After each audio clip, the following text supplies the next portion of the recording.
with Angela Yee, and this is a very special Wealth Wednesday for us today. I got Stacey Tisdale here. Happy Wealth Wednesdays, everybody. We are so excited today to talk about how someone is transforming lives one slice at a time. I had to say that. A slice of life. A slice of life. We're really super excited to have Muhammad Abdul Hadi, who is the founder and owner of Down North Pizza, which is an incredible mission-driven movement, and also the author of We the Pizza, which when we're done talking to him, all of you guys are going to run to Amazon. Out West Cafe, he's going to talk about a new coffee shop. You were a serial entrepreneur. Like it already. I know, right? And prior to all of that, you built a career in real estate and developing.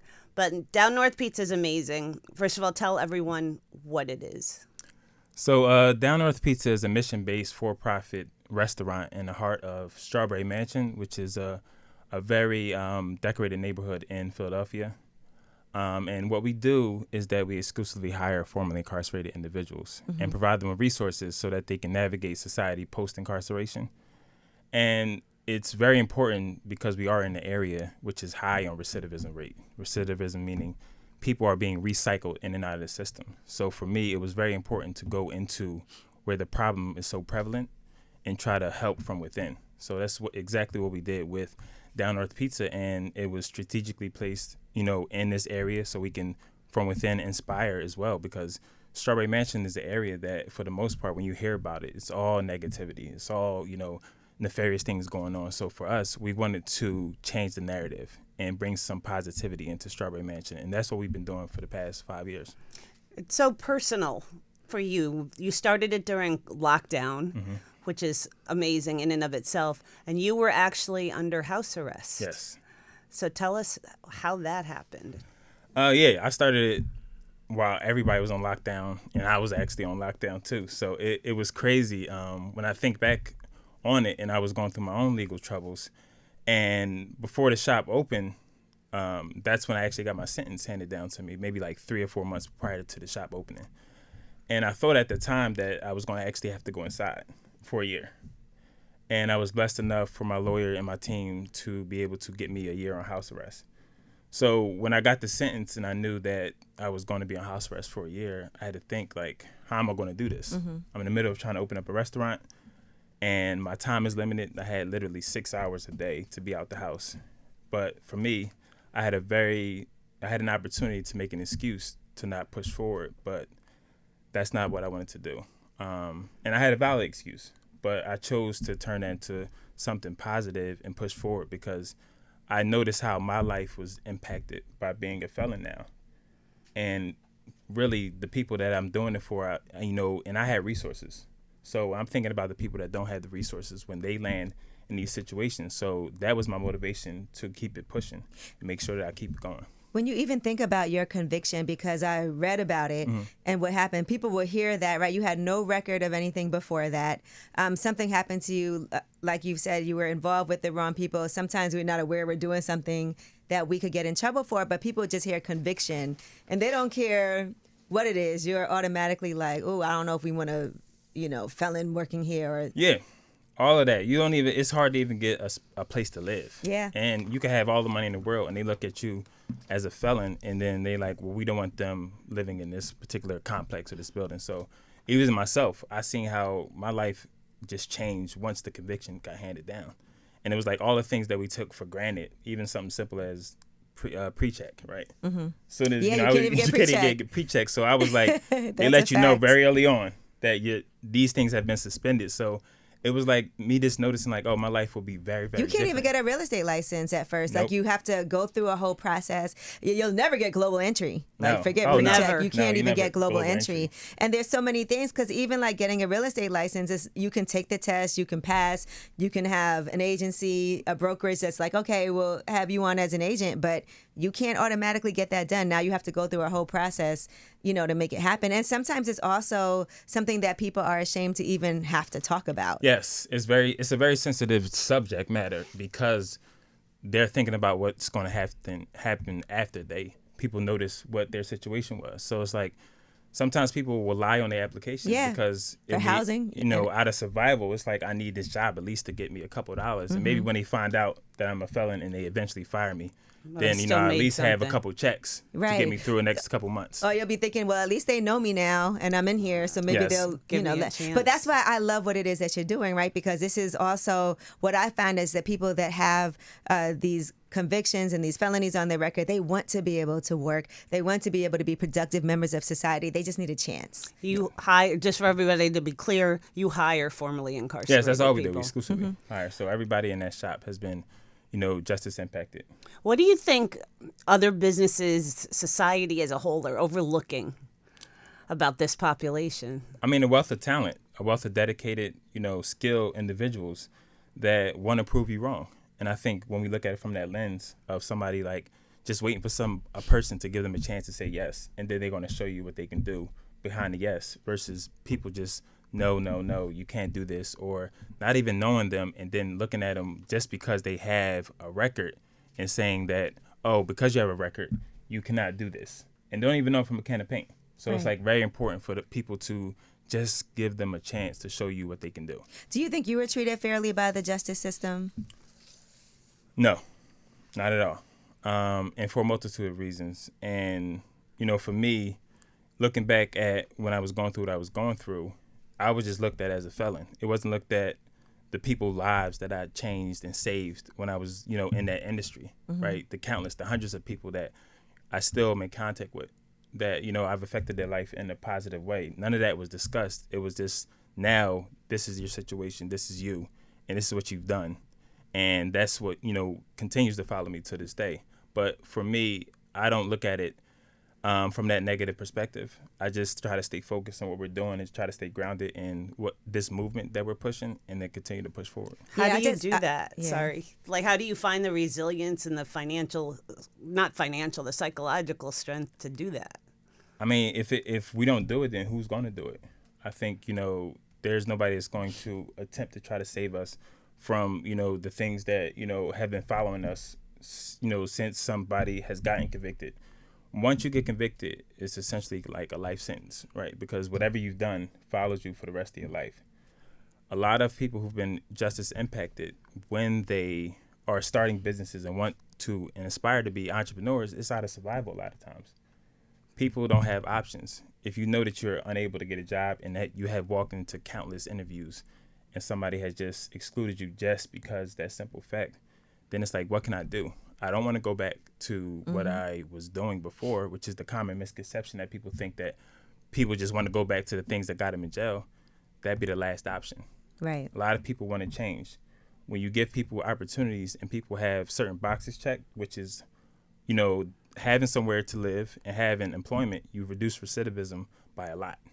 So those two are the two basic drivers of recidivism. So if we can cover those, then people can at least get a start to try to do something. I also wanted to ask you, because I know your family also was definitely for the movement as well, and did a lot of positive things in the neighborhood, too. So was this something you feel like was ingrained in you when you think about, even aside from your personal situation, but just wanting to make sure that you were part of this solution?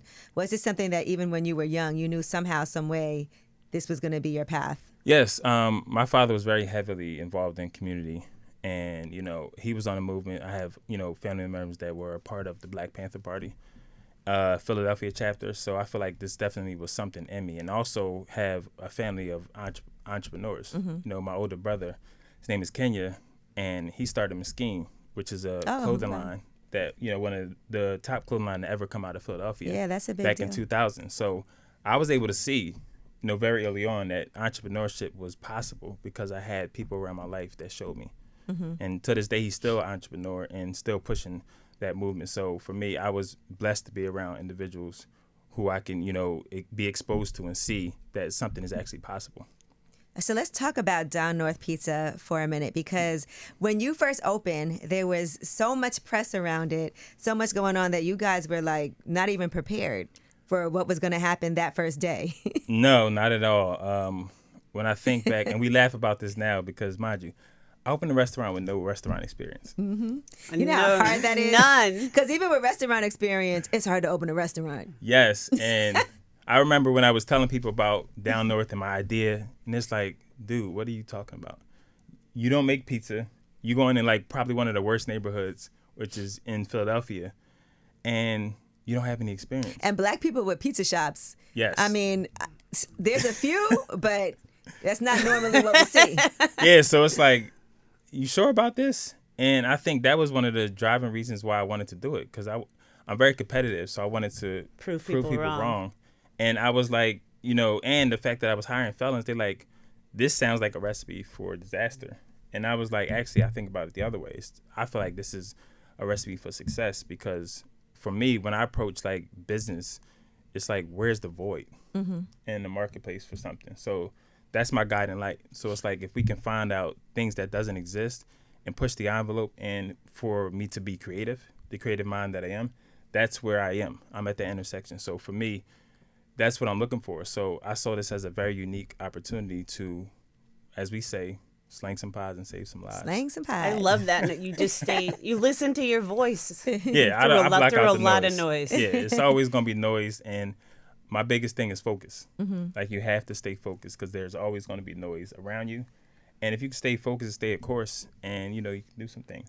As an entrepreneur, I have to ask you, like you said, you had no experience in the restaurant business. So that means you had to figure out, like, all of the permits, what is the things that I need. You got to have all kinds of, like, hey, we got to have our food handler's license. We got to make sure somebody's on site to handle this. You got to worry about inspections, all of those things. Did you sit down and have, like, a plan? Some people will tell you, all right, I put together a business plan. I did X, Y, and Z. Like, how did you even say, okay, we're ready for opening day? What was that process? So, I've started countless business before, so I feel like business at the core, it's the same. It's just different systems. Systems are what make or break businesses. So I had to learn the restaurant systems, and I understand marketing, understand all the back end stuff, and that's why leading up to Down North opening, it took about 6 months. So people don't know about how long it actually took for it to actually open up and actually sell pizza. That in itself was the whole process. Remember, I'm telling you, I'm going through my own legal troubles during the time. I'm still building out the space that Down North Pizza resides in. So for me, it was a lot leading up to that, and hiring the right people and finding the right talent, because I needed to learn from them. One of my biggest feats is being an entrepreneur is like humility. You have to be humble. You have to know what you know, and you have to know what you don't know. Right. And I was comfortable with what I didn't know. I didn't know nothing about running a restaurant. The first time being in the back of a restaurant was when I built Down North. I'm in the back of the house, and it's like, oh, this is a restaurant. This is what it feels like. And I had to learn. I learned from the chefs, that we worked together. Chef Mike, the executive chef at Down North. Like, we worked hand to hand to, for him to allow me to, grow into what it is right now in the restaurant space. I was working the line, essentially. We laugh about it now, but when we first opened up, I had the job of this fries and wings. They're like, just put it in the fryer. Just put it in the fryer. And I'm like, okay, let's do it. And it's like, it's a whole kitchen culture that I wasn't privy to prior. Right. So it was like people moving around. All the stuff that we watch on what's the bear? Oh, the bear. I was gonna just call you the black bear. And it's I like love the all that bear. language, it was foreign to me. So all that noise, behind chef. and all that, yes. So it was like I'm sitting there and I'm learning how to navigate within the kitchen space. It was fun. Made some mistakes, made a lot of mistakes, but they were cool because I was able to learn and grow from them. And we're still together today. Mike is the chef at the new restaurant, so we were able to grow over time, and that was very important. Because like I said, had I not had that humility, then I wouldn't be able to say I can learn from somebody that, works with. There was so much more to you. There is so much more to you. You were in real estate developing and property management before that, and you actually own the building that Down North is in? Yes. Prior to Down North, I had a real estate development company, and I always saw the value in individuals who've been formerly incarcerated, and my whole development team was comprised of them. Pre-incarceration, that was so important. Yeah, You because and your family, yeah, justice impacted, and who knew that would ever happen to you? Yes, and my thing was I had a whole staff, electricians, tradesmen that were formerly incarcerated or impacted by, some type of addiction that worked and actually built that building as well. So the full circle moment was the building was actually built by, hands of individuals who've been justice impacted. So for me, it was like I said, one of those full circle moments. And then seeing the building, the shell, initially that was there, and then from the shell to the first slice of pizza, it was like a surreal feeling to see a customer walk out the door with a pizza, because, like I said, opening a business is not easy. Opening a business during the pandemic. It's definitely not easy. And what we were trying to do, and I attribute a lot of that to timing as well. So, sometimes you just get caught at the right time with a business concept, and it can take off from there. Yeah. I think timing was very important. And dealing with what you dealt with also put another fire behind you to say, this has to happen. Yes, it has to happen. And you had the ankle monitor, and people didn't even know while you were working that you were in the pizza shop with an ankle monitor on. No, nobody knew. I think a lot of people found out through the book. Really? Because I'm a big person when it comes to accountability. And I wanted to be held accountable for what my role was within that. So don't look at my ankle monitor and say, oh, I'm gonna let you off the hook. Let me know what I have to do, and even if it's not myself, I can utilize resources around me to, take care of what I'm responsible for. So, and I also did not want this to be a big media thing where they focused on myself. And it never was about me. It was about You the really movement. stayed, as much being a James Beard Award winner, as much as you can step back. I love your business and kind of life mantra. Competition is at the bottom and collaboration is at the top. Yep. What do you mean by that? I mean, we always open collaborations with pizza shops, other cafes, other restaurants, because we don't look at it as a competitive thing. We, understand that they have a customer base, we have a customer base, and, you also can share a customer base. And we've done collaborations with other pizza spots. One of our favorites, Scars in New York, we do a lot of collaborations with them. And sometimes people can't understand, like, how you collaborating with a pizza shop. It's like it's easy. You both do something different. Right. Every business, even whether it's in the same business, you do something different. So how can we come together and formulate something based off of what you do, based off of what I do? And I'm always open for that. Wow. I'm going to step out of this conversation for a minute, everybody, because I'm a non-coffee drinker. Oh. And I have someone who is starting... Which is a shame, by the way. I just know, want to say I still push friends of mine who have coffee. I push their coffee. And But you don't even know if it's good coffee. everything she does is good. Come on. Because I saw how hard she worked in learning and studying coffee. Yes. Yeah. You went to Columbia Yes. to study and learn about coffee. You're Yes. opening a new cafe that's coffee. And now I'm just going to not say anything for a while. Well, no, You and guys are gonna I talk opened coffee. my coffee shop during the pandemic as well. Oh, Coffee uplifts right. people. So that was definitely a very challenging time build out wise. Yes. As far as the materials and getting people to come and get things done and getting even permits and stuff like that we needed to make happen. It was probably like 3 times more expensive than it would have been to do it right now, just as far as that. But definitely want to hear about the coffee and talk to me about it. Yeah, so I thought of the concept of Out West in 2021 when I'm Out just West opening is the up. cafe name. Out West is the Out cafe West. name, and it's a play on words, just like Down North Pizza. It's like you gotta be from Philly to understand. Oh, okay. That, You're from West Philadelphia. Yes, I'm at West Philadelphia, actually a block away from where the Born new and restaurant is. raised. Wait a second. Sorry. I'm out. And I thought of the concept of like, I want to do coffee. I always loved coffee. I was always on the consumer side, but I actually wanted to open up a cafe, and I'm like, I want to do it. I want to continue the mission. I know that we had to open up a spot so we can provide more opportunities for individuals who've been justice impacted. So I thought about it back then. And in the midst of it, I'm the type of person that if I'm going to get into something new, I need to learn as much as Period. I love that. need to learn to be able to, open up this business. Because I feel like when you're opening something, you never should be put in a position where somebody can tell you something about your business that you can't confirm or deny. And if you don't know something about it, then you at the mercy of somebody telling you, you need this or this doesn't work because you had no knowledge about it. So for me, I wanted to like study coffee, like in every, form that it was. So I had the opportunity to study coffee in, I think, Staten Island or Columbia. Those are my 2 options. Ooh, which one did you pick? Columbia. Oh, come on. Shout out to Shaolin. And yeah, so I took up the opportunity, and there's a university, not more so university, but Coffee Academy in Bogota, Colombia, and they literally teach you everything about coffee. That was the first time I actually knew coffee was a fruit.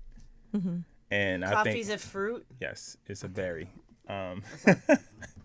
And then you learn, because you know what a lot of people don't understand too about coffee is like light roast versus dark roast. Yes. And which one is more caffeine and why one's a light roast, why one's a... There's just so many different things. It's so many different layers.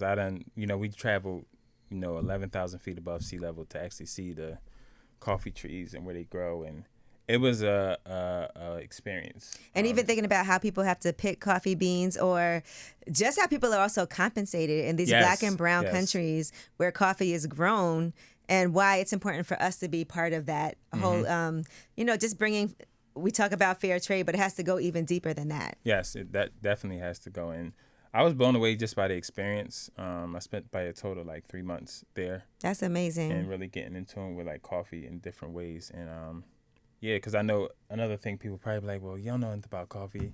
And Like, people would just assume that. Assume that. And it's like, no, we stamped when it comes What to do you say to a non-coffee drinker like Stacy? Because because I also believe that people have this notion that coffee is not good for you for some reason, and coffee does have a lot of benefits. Yes. I think it's great. I think it's because my mother didn't drink coffee. My father was a big coffee drinker, but I just never drank it. I think I've had 2 cups of coffee in my entire life. It's an acquired taste. I would say if you don't like coffee, try matcha. Okay, that's a fact. Matcha will give you... But matcha has a much more earthier taste, so...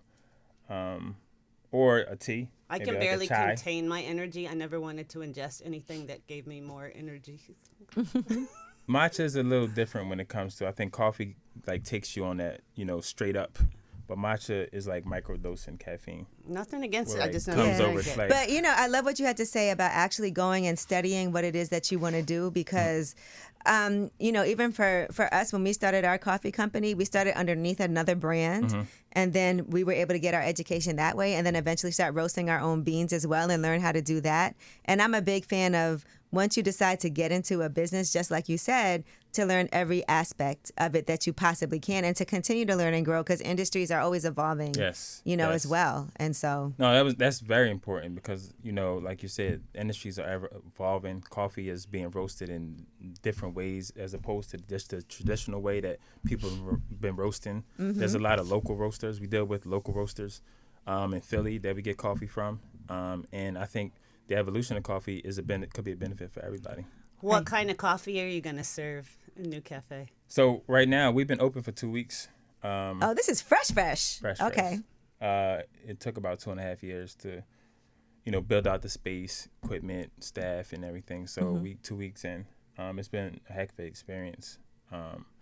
And we not only sell coffee, we also sell premium breakfast sandwiches. So you're selling your own blends of coffee? Not yet. We're going with a local roaster, Poem Roasting in Philly. Definitely one of the the best roast locally that you can get. So, I know another roast. No, we always open. We always open and supporting our people. Listen, we all love doing collabs too with each other. Yes, as a matter of fact, because because just now talked about that We just talked collaboration. about So it. that may be on the horizon. We want to touch on your book before you go, but I also just really want to give you a shout out that you have a foundation, Yes. New Pizza Foundation. Tell everybody what that does. So when I opened Down North Pizza, maybe a year or so later, we figured that we were doing a lot of community-based things, and we also wanted to know how can we transform that and elevate that, because we're doing a lot of this volunteer stuff. And that's when the idea of the Down North Foundation was birthed. And we operate a little different than traditional foundations. So with us, we actually work with community, whether it's the Justice Impact community or the community within Strawberry Mansion that Down North Pizza resides in. And we talk to them and we, connect with them to see what their needs are. We go out, raise the money, and then we take the resources back to them. So we build out initiatives underneath the foundation based off the community's needs.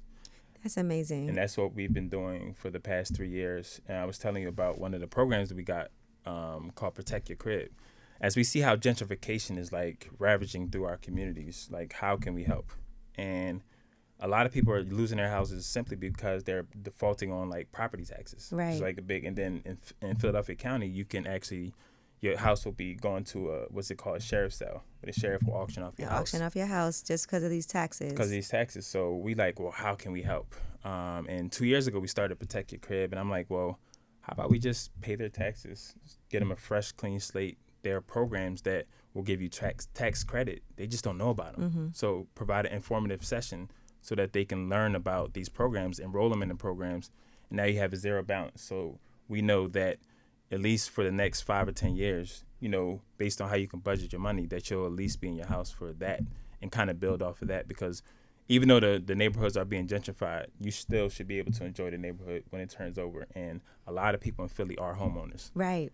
So a lot of people from New York are moving to Philly. I just want to say I was reading an article about that. How we wasn't too happy about being called the sixth borough. I'm just put that out I there. didn't name it that. I just that was what I saw the article and I'm like, Philly. None of the Philadelphians was okay. But with look at the football team I inherited. Which one? The Eagles. Okay. We gave you Saquon. Don't give me. Okay, I'm not going to turn this into a football discussion. Still, y'all not going to call us no six borough. We know we gave you Saquon. And I do also want to point out that not only are you doing this mission-based business with Down North Pizza, but the pizza is also amazing. Yes. And you guys have gotten tons of awards. No, because, listen, it could be great, good mission, pizza's nasty. Oh, yeah. But that is not the case here. No, and that's important that even though, like I always tell people, even though there's a difference between a supporter and a customer. And when we opened Down North, we had tons of supporters. It was our job to convert the supporters into customers. And you only can do that through products or services. So we know that we had to provide a premium product so that all the support we can get, that we were getting, can translate into customers. And that's what you need to suffice a business. You need returning customers. You need customers. And we knew we had to make a premium product. Yeah. And that was, at the forefront. And it's like, we don't want to be known as this great mission, but they're, when it comes to the products. So we know we had to be on the forefront of providing this premium product. And that's what we work tirelessly to do, to make sure that we're providing quality with everything we do. And people not just thinking that they have to support because we're doing this good thing. You should want to go and spend your money. Because I also like good. it. Yes, and feel good about it. Yeah. And the other thing, because I was reading, I think you guys did like 1,000 pies or something like that for the grand opening. But you have to give people grace too when they're first opening. Yes. We got a lot of grace. Yeah, I think that's important because sometimes people will give like bad reviews and something's only been open for like a week or two, and you're like, yo, give us a moment, please. Yeah, so we got a lot of grace. Because you had to start making pies, right? Yes. I remember that grand opening weekend where people stood in line for 2 hours just to order. Really? And then probably another hour for the pizza. Awesome. And See, so don't ever think the community doesn't support when you want to do something like this. There are so many people, when you get the message out there, that are willing to support, but then it's on you to make sure that the product is something, like you said, that turns into a will turn you into a customer. I'm going to call you the Renaissance Bear because in addition to your foundation and all these other things, your incredible book, We the Pizza, not only tells your story, but it's a history lesson. Yes. Preach. You schooled me about the 13th Amendment and what happened. Yeah, because a lot of people don't know how we got to this point. It's like we're talking about with the prison system. And the evolution, and why is a business model like this even necessary in 2025? How did we get to the point where we needed this? And we take you on a journey within the book that it started from slavery. Slavery just transitioned into the prison system. Right. And that's where we're at right now. And that's where a lot of people don't know about prison. So throughout the book, and everybody, copy a book, you can see that there's little footnotes throughout, the book on the bottom of the pages that give you time-stamped, events that happen to get you to the point of where we're at right now with the carceral system. How it's evolved into this industry that employs so many people, that so many people rely on. You broke it down so clearly how the economy really fell apart in the South when slavery stopped. So they had to figure out how to get those people back in the fields. Yeah. So they just made more things illegal, basically. I mean, it's like convict leasing and things like that were prevalent where, they had to figure out how can we get people back on these fields and work. It's like, let's create the laws. Let's lock them up. And then when they can't bail themselves out, we'll show up and be like, all right, well, you can come work this debt off. And make that a revolving, door, like loitering, like one of those laws where you couldn't even be caught standing outside. And mind you, when they released the slaves, it was just like, go ahead. Black people, you're free. You can't stand here. Yeah, so it's like that became a crime. So it's like when we create the laws, then we also can say, this is wrong, you can't do this, and then we can control the systems. And the system evolved to what we have today, where you have so many different systems entangled within the carceral state. I saw you also wrote in here, I think it was 1 in 3 black men your age will end up getting arrested. Oh, yeah, absolutely. And that's, something that's been prevalent in America for a very long time. Well, this is really moving. And I was telling you before we started this, I was in Detroit. Shout out to Detroit, and I was just randomly out, and it's like, oh, you got to get this book, and I got a copy of this book while I was in Detroit. That's how everything that you have is traveling around, and it turns out, as I was reading it, this is based on Detroit style pizza, the pizza that you had there with a Philly twist. Yes. Don't leave out that Philly twist. Yes. Yeah, do not so do that. you got the book. Shout out to Ashley. Yes, and thank you, my friend Ashley. Desiree, from Detroit. They be holding me down out there. And for me, the Detroit style pizza is what inspired the Philly style pizza that we have right now. And we were doing research. I wanted to do a square pizza because there was a lot of nostalgia around growing up and eating square pizza. So we were like, what are we going to do? So we landed at, Detroit style is a good starting point. And we saw how the Detroit style pizza, used the Wisconsin brick, cheese, the line, because they're like that great fence that comes around. You use those pans. That special pans that you have to cook Detroit pizza. Detroit pizza is more like a rectangle though, and it's way more dense than the pizza that we make. And that's why I think we switched it up. We overhydrated the dough. We made it more of a square, and it's not as dense. And we don't use Wisconsin. You didn't bring any? He said, "You're like making me hungry." You gotta come to Philly. What's crazy is that he said, "Forget New York. We're the 6th borough and all, but we're gonna go to Detroit." 6 boroughs, crazy. I'm just kidding. Sheesh. I don't want nobody from Philly to get mad at me. I'm just playing, okay, guys? But yes, and even the names of the pizza, by the way, super cute. So love that. Yeah, so we definitely pay homage to a lot of the Philadelphia artists. So all of our pizzas are named after notable Philadelphia songs, and that's like the theme of the restaurant. So, you get some history too, because we, even go back to the older songs. So we pay homage to Philly in a different way because, we just prideful when it comes to Philly. We wear it on our shoulders. You'll know a Philadelphian anywhere you go. Yes, you will. Yeah. And We the Pizza's on Amazon. We the Pizza's on Amazon, Barnes & Noble, anywhere, you can buy books online. Also, a lot of local bookstores. You want to support local bookstores. They're at a lot of local bookstores around the United States. The full name, I love it. We the Pizza, slanging pies and saving lives. Yep. All right. Well, thank you so much. I cannot wait to come out there and come by the pizza shop and the cafe. So yeah, we're gonna talk about this coffee thing. Yeah, I can't believe you came up here without pizza. You got your coffee drinkers. I can't believe you came up here without pizza. Crazy? Can I just have a moment of honesty? I had pizza earlier today, and then I was like, oh shoot, what if he brings pizza out? So I stopped eating. I didn't eat lunch.